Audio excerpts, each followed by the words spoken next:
What? Marriage is a what? Oh, look up. Marriage will expose all that you didn't allow God to work on during your singleness. When you get married, you will discover that you need more of self-control, probably more than when you were single.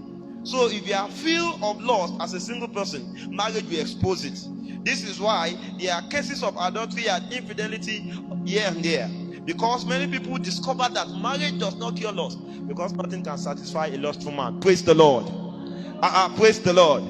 Everybody look up. Marriage is a revealer. You see, my disappointment most of the time is, most of this, you see, I keep going back there. The reason is because these movies, the internet, social media, they have planted a lot of bad seed in the life of singles. All they do in those in those movies or whatever you watch is they try to inform you that marriage is very physical. And a lot of young men are going into marriage with the mindset that those things are worship pornography. Oh, my wife.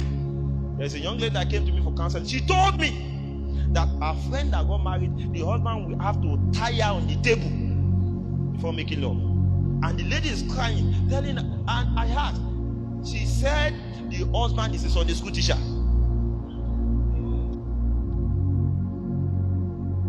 Marriage will reveal. See, why do we still have cases of adultery? It is because marriage does not cure lust. Listen to me, you may not believe this. You may not believe, but listen to me. After getting married, you will need more sexual control than you need now that you're single. I don't expect you to believe it.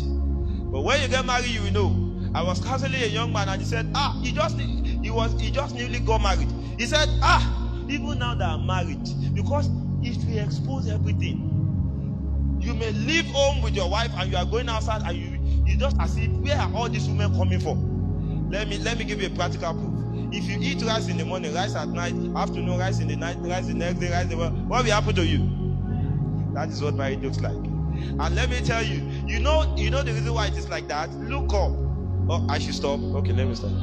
You know the reason why it is like that? When man fell, man lost the capacity to be satisfied with anything. There's nothing that can satisfy man. You see, when I was much younger, our parents determines everything. They say, this is the clothes you are wearing for tomorrow. I was like, maybe I will grow up. When I grow up, come and tell me this is the clothes I wear. When you are going, they give you money. Say, when I start working, my own money, who will tell me this is what you have to do? Now that you are working, what happens? Are you satisfied? Before you had your Android phone, you'll be like, the day I buy my phone, you bought it, the screen broke, everything, you are just like useless phone, you want to buy another one. Nothing has the capacity to satisfy you, only Jesus. Nothing. Ask me, why do you think when you see most of the adulterous men, when you see the ladies they are working out with compared to their wife, you are like, what's wrong with this man? You are the one looking at it like that. After some few years, the eyes will not see the beauty in the man, in the woman again. It is external people that will see that this is a beautiful man. To him, he has seen everything. That's why we tell you, marry a child of God who is spiritual. You see men sleeping with their housemaid. You are asking what is wrong with them. The physical, better allow God to work on your heart now. The song says, change my heart, oh God, make it ever new. Change my heart, oh God, may I be like thee. Marriage, all those things you have piled up in your heart, it will reveal it. Number 8 definition of marriage, it's a lifetime journey. It's a lifetime what? Oh my God, it's a lifetime what? Marriage is like a marathon race. You don't rush it. You don't rush marriage. Everybody look up. Have you seen athletes when they're running marathon? Look up. Have you ever seen any athlete running? No. At times they'll be walking. Marathon, they'll be cross country. They'll be walking. That's the way marriage is. There's an adage in Yoruba that says, anybody that licks a hot soup will not have the tongue to lick the soup when it is cold. Why are you rushing for sex? Say that. You will say, I'm sorry, I'm tired now. Hey. It's a marathon race. Hey. Praise the Lord. Oh my God. Praise the Lord. Marriage is too long for one to be wrong. One of the things you need to plan for in lifetime journey of marriage is the constant changes of your partner. Everybody look up. Look up. Look up. You see, when you married your partner, she's slim, the two partners will change. Listen to me. If you want to know the eventuality of your partner, that brother you are looking at, this brother, I want to find you, don't worry. Go and look out for his daddy's picture. If his daddy is late, but if his daddy looks like.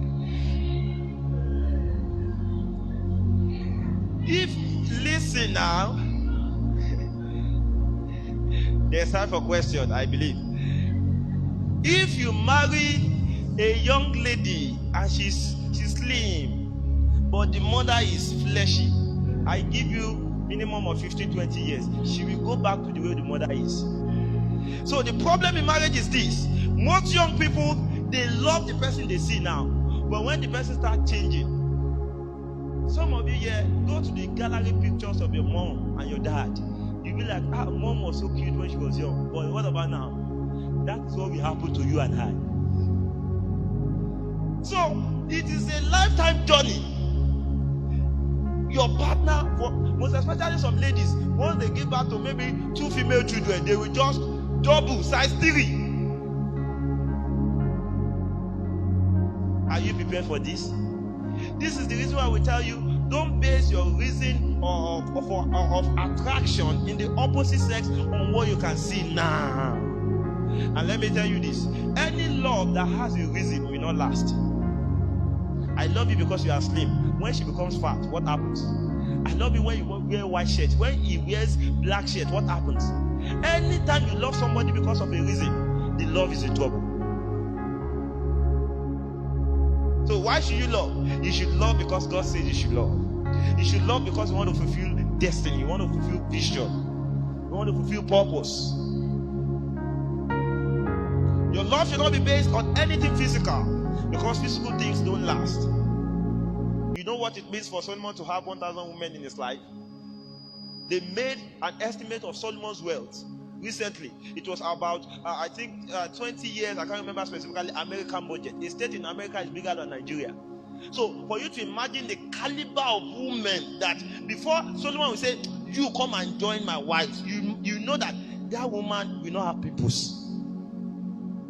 But yet, Solomon said, beauty is vain. I think maybe I once told you about Michael Oskin and Julia Pitts. It's in my book. What happened? They got married, they were in a relationship. The lady's beautiful, slim, but along the line, the lady had a fire accident and her face was disfigured. While in the hospital, she had already given up that the guy is going to let her go. The guy is going to leave her. But the guy came back and the guy still fell more in love with her. She couldn't believe it. And even people couldn't believe it. They now asked her, and they asked him, Mr. Michael, why are you still staying put with this woman? You know what he said?